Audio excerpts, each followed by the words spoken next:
ህይወታችን በተለያዩ ክስተቶች የተሞላች ነች። አንዳንዴ ደስታን ትለግሰናለች፣ አንዳንዴ ደግሞ ትነሳናለች። እንግዲህ ማለት ደስታ እንዳለ ሁሉ ሐዘንም አለ ማለት ነው። ስለዚህ በዚህን ጊዜ ነው ፈታኙ ጊዜ ፊት ለፊታችሁ በሚያጋጥማችሁ ወቅት የእናንተ ማንነት የሚመዘነው። ወድቃችሁ ትቀራላችሁ ወይስ ከወደቃችሁበት መልሳችሁ ትነሳላችሁ? በሌላ አባባል ከተደቀነባችሁ ፈታኝ የህይወት ጉዞ ትሸሻላችሁ ወይስ ትጋፈጡታላችሁ? ቤተሰቦች ህይወታችሁ ሁሉ የተደቀነባችሁን ፈታኙ ጊዜ እንዴት መቋቋም እንደምትችሉ በጥሩ ሁኔታ ያስተምራችኋል ብዬ ያቀረብኩላችሁን ታሪክ እስከ መጨረሻው ድረስ በትዕግስት ታዳምጡኝ ዘንድ በትህትና ጠይቃለሁ። በአንድ ወቅት በአንዲት ትንሽዬ መንደር ውስጥ የሚኖር ሰው ነበር። በህይወቱም እጅግ በጣም ምርር ያለው ሰው ነው። ከልጅነቱ ጀምሮ ህይወቱ በችግርና በፈተና የተሞላ ነበር። አባቱ የሞተው ገና ሕፃን ልጅ በነበረበት ወቅት ነው። ከዛ በኋላ እናትና ታናናሽ እህት ወንድሞቹን የመንከባከብ ፋንታ የሱ ሆነ። ገና በለጋ ዕድሜው የቤቱ ኃላፊነት እሱ ላይ ወደቀበት። በጎረመሰም ጊዜ ትዳር ያዘ። ነገሮች የተሻሉ እንደሚሆኑ አስቦ ነበር። ግን ህይወቱ እሱ እንዳሰበው ቀላል አልነበረችም። እንደ እውነቱ ከሆነ ችግሮች እየባሱ መጡ። ሁሌም አንድ ችግር ሲያበቃ ሌላ ይተካል። ህይወቱ በሰላም ማጣት ውስጥ ተጣብቃ ቀረች። አንድ ቀን በዚህ ሁኔታ በብስጭትና በምሬት ውስጥ መኖር ስለደከመው ከዚህ ምናልባት ሊገላግሉ የሚችል ጥሩ ምክር ይሰጡት ዘንድ ወደ አንድ ብልህ መነኩሴ ሄደና እንዲህ አላቸው። አባቴ አንድ ነገር ላማክሮት ብዬ ነበር። ማለትም ህይወቴ በፈተናና በመከራ የተሞላው ነችብኝ። ደስታ ከኔ ከራቀች ረጅም ጊዜ ሆነ እና በዚህም በማያክ ችግር ውስጥ አብሮ መኖር እጅግ በጣም ሰልችቶኛል፣ ደክሞኛል፣ ሰላም እፈልጋለሁ። መነኩሴውም ሰሙትና እሺ ያልከኝን ተረድቼዋለሁ፣ ግን እስኪ ንገረኝ ምንድነው እንደዚህ ያስጨነቀ? ልጁም መልሶ እንዲህ አላቸው። ህይወቴ ሙሉ በሙሉ ችግር ውስጥ ናት። አንዳንድ ጊዜ የገንዘብ ችግር ያስጨንቀኛል፣ አንዳንድ ጊዜ የሚስቴ ችግር ያስጨንቀኛል፣ አንዳንድ ጊዜ ደግሞ ስራ ላይ የሚፈጠር ችግርና ሌላም ነገሮች። አንድ ችግር ሲያልፍ ሌላ ይተካል። እናም እኔ በጭራሽ ስኬታማ ሆኜ አላውቅም። ሁሌም እንደታገልኩኝ ነው፣ ሁሌም እንዳዘንኩኝና እንደተጨነኩኝ ነው።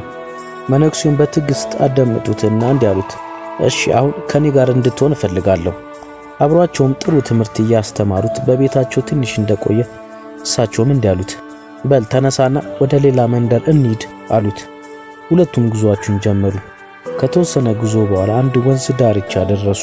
ቆሙና ወንዙን ለተወሰነ ጊዜ ተመለከቱት። መነኩሴውም ወንዙን መሻገር አለብን፣ ግን አሁን ወንዙ በውሃ የተሞላ ነው አሉት። እናም ለተወሰነ ሰዓታት እዛው ቆሙ። ልጁም እንዲህ ብሎ ጠየቃቸው። አባቴ እርሶ እንደሚሉት ከሆነ ወንዙን መሻገር አለብን አይደል? ታዲያ ለምንድን ነው ዝም ብለን የቆምነው? መነኩሴውም ወንዙ እስኪደርቅ ድረስ ነው እየጠበቅን ያለነው። በደረቀም ጊዜ ወንዙን እንሻገረዋለን። ይህን ካሉ በኋላ መነኩሴውም ጸጥ አሉ። ልጁም ባሉት ነገር ተገረመና እንዲህ አላቸው። ግን እኮ አባቴ እንዴት ሊሆን ይችላል? ወንዙ እንደው በጭራሽ አይደርቅም፣ መፍሰሱን አያቆምም። እስኪደርስ ድረስ ከጠበቅን እዚህ ለዘላለም ተቀምጠን እንቀራለን።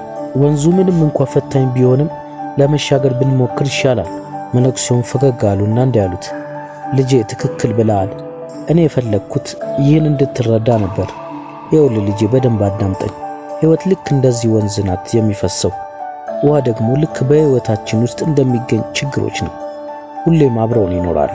ችግሮች እስኪጠፋ ድረስ የምትጠብቅ ከሆነ በጭራሽ ወደፊት አትጓዝም። ልትጋፈጣቸው ይገባል። እናም ለመቋቋም መሞከር አለብህ፣ አስቸጋሪ ቢሆንም። በዛ መንገድ ብቻ ነው ወደ ሌላኛው የሕይወት ከፍታ ልትደርስ የሚገባው። ወደ ልጁም ተመለከቱና ልጄ በዚህ በምንኖርባት ምድር ከችግሮች መሸሽ ችግሮችን አይፈታልህም። ይህም ልክ የወንዙ ውሃ እስኪደርስ እንደመጠበቅ ነው። ዓለምን እንኳን ትተህ በምንኩስና ስትሆን እንኳን እንዲሁ አንዳንድ ችግሮች አብረው ይኖራሉ። እናም ወደ ቤት ተመለስ። በፈተናዎች ተስፋ አትቁረጥ። ተጋፈጣቸውና ችግሮችን ፍታቸው። ያ ብቻ በሕይወት ውስጥ ወደፊት የምትጓዝበት መንገድ ነው። ልጁም መነኩሴ ያሉት ነገር በደንብ ተረድቶታል። በትምህርታቸውም ሕይወትን የሚያይበት መንገድ ተቀይሯል። ከዛ ጊዜ በኋላ የተሟላ ሕይወትን መጠበቅ አቆመና ወደፊት መጓዝ ጀመረ። በቀስታም ነገሮች የተሻለ እየሆኑ መጣ። አያችሁ፣ በሕይወት ውስጥ ይህ ታሪክ የሚነግረን በጣም ጠቃሚ ነገር አለ። ችግሮች የሁሉም ሰው የህይወት አካል ነው። ማንም ሰው ያለ ትግል ህይወቱን መምራት አይችልም።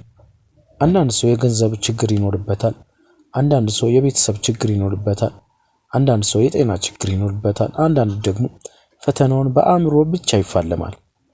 ህይወት ለሁሉም ሰው ቀላል አይደለችም። አብዛኛው ጊዜ የምናስበው አንድ ጊዜ ይህ ችግር ከተፈታ በኋላ ህይወታችን በሰላም ብቻ የተሞላች እንደምንሆን ነው። እውነታው ግን አንድ ችግር ሲያበቃ ሌላ ብቅ ይላል።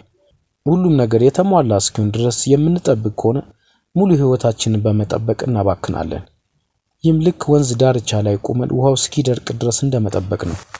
ይህም ደግሞ በጭራሽ አይሆንም። ለዚህ ነው ችግሮቻችን እየተጋፈጥን ወደፊት መጓዝ የሚያስፈልገን። ተስፋ መቁረጥ ወይም መሸሽ የለብንም። ከእያንዳንዱ ችግር ጋር መስማማት አለብን። እንደዛ ሲሆን ነው ልናድግ የምንችለው። እንደዛ ሲሆን ነው ህይወታችን ወደፊት የምንጓዘው። ችግሮች እንደ መሰናክል መስለው ሊታዩ ይችላሉ፣ ግን እንደ እውነቱ ከሆነ ወደ ስኬት ሊወስዱ የሚችሉ መረጋገጫ ናቸው። እያንዳንዱ ፈተና ጠንካራ ያደርገናል፣ እናም አዲስ ነገር ያስተምረናል። ስለዚህ ችግሮችን ከመፍራት ይልቅ መጋፈጥን መማር አለብን።